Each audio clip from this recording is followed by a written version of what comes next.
বৰপেটা জিলাৰ চেঙাৰ চৰাঞ্চলত শতকৰা ৯৯% লোকে কৃষি কৰ্মৰ ওপৰত নিৰ্ভৰশীল। চেঙাৰ চৰাঞ্চলত ধান, মৰাপাট, মাকৈ, কুঁহিয়াৰকে ধৰি সকলো খেতিয়ে কম বেছি পৰিমাণে হয়। বিগত কিছু বছৰৰ পৰা চৰাঞ্চলৰ কৃষকসকলে শালি ধানৰ খেতি কৰি যথেষ্ট লাভান্বিত হ'ব ধৰাত বৃহত্তৰ চৰাঞ্চলত হাজাৰ হাজাৰ বিঘা মাটিত শালি ধান খেতি কৰিছে। এইবেলি পথাৰত শালি ধান যথেষ্ট ভাল হৈছে যদিও দুই এখন পথাৰত বেমাৰ লগাত কৃষি বিষয়াসকলৰ উপযুক্ত পৰামৰ্শৰ অভাৱত ক্ষতিৰ সন্মুখীন হোৱাৰ কথাও ব্যক্ত কৰে। কিয়নো কম খৰচতে শালি ধান বিঘাই প্ৰতি ২০-২৫ মোনকৈ হোৱাত একাংশই ব্যৱসায় ভিত্তিত কৰি বজাৰত বিক্ৰী কৰিও আৰ্থিক দিশত কিছু স্বাৱলম্বী হ'বলৈ সক্ষম হৈছে। চৰাঞ্চলত উৎপাদিত এই ধানসমূহ বহিঃৰাজ্য মেঘালয়, বেংগল আদি ৰাজ্যসমূহত পোনপটীয়াকৈ বিক্ৰী কৰিব নোৱাৰি মধ্যভোগী বেপাৰীৰ জৰিয়তে বিক্ৰী কৰিবলগীয়া হোৱাত আশা কৰা ধৰণে মূল্য পোৱাৰ পৰাও বঞ্চিত হৈ আছে। কিন্তু বেছিভাগ কৃষকে নিৰক্ষৰ আৰু অশিক্ষিত হোৱাৰ বাবে কেতিয়াবা ধাননি পথাৰত বেমাৰ ধৰাত হলঠেকত পৰিবলগীয়া হয়। কিয়নো চৰাঞ্চলত স্থাপিত একমাত্ৰ কৃষি মহকুমা কাৰ্যালয়টো বিকল হৈ থকাৰ বাবে কৃষি বিষয়াসকলৰ পৰামৰ্শৰ অভাৱত লোকচানৰ সন্মুখীন হ'বলগীয়া পৰা বুলি অভিযোগ কৰে। সেয়েহে চৰকাৰক একমাত্ৰ কৃষি বিষয়াৰ কাৰ্যালয়খন কাৰ্যক্ষম কৰাৰ লগতে বিক্ৰীৰ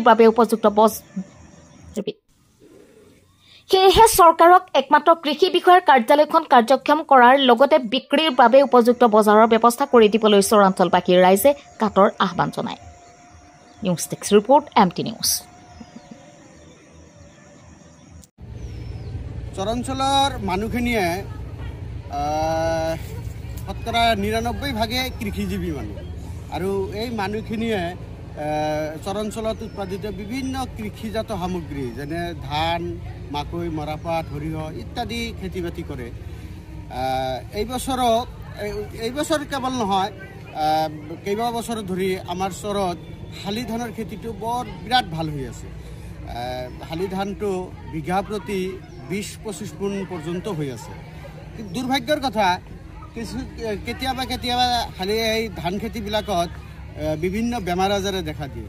সেই সময়ত এই অশিক্ষিত কৃষিজীৱী মানুহখিনিয়ে এই ধানৰ যতন ল'বলৈ বা বিভিন্ন ৰোগৰ পৰা হাত সাৰিবলৈ তেনেকুৱা ধৰণৰ কোনো কৃষি বিষয়াক আমি বাকী চৰাঞ্চলৰ কৃষিজীৱী মানুহে লগ নাপায়।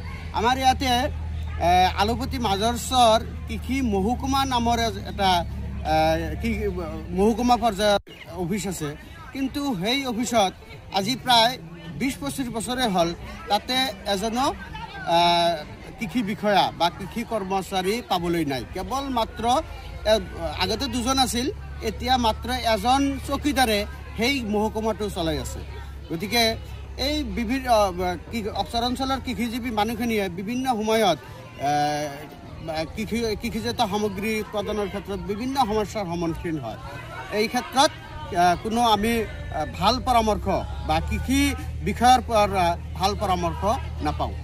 এইখিনিতে মই চৰকাৰৰ ওচৰত অনুৰোধ জনাওঁ, কৃষি বিভাগৰ ওচৰত অনুৰোধ জনাওঁ যাতে এই বিভাগটোত পৰ্যাপ্ত পৰিমাণৰ বিষয়া কৰ্মচাৰী ইয়াতে নিয়োগ দি ইয়াতে থাকিব পৰাকৈ সম্পূৰ্ণ বিল্ডিং আছে, কিন্তু মানুহখিনিয়ে নাথাকে। এই মানুহখিনিয়ে বৰপেটা অফিচত তাতে থাকি দৰমহাখিনি লয়, কিন্তু এই অঞ্চলৰ মানুহখিনিৰ কোনো কামত নাহে। এবাৰ আমাৰ কেইবাবছৰ ধৰি আমাৰ চৰাঞ্চলৰ মানুহে বিভিন্ন ধৰণৰ খেতি কৰাৰ উপৰিও শালি ধানৰ খেতি কৰা আৰম্ভ কৰিছে।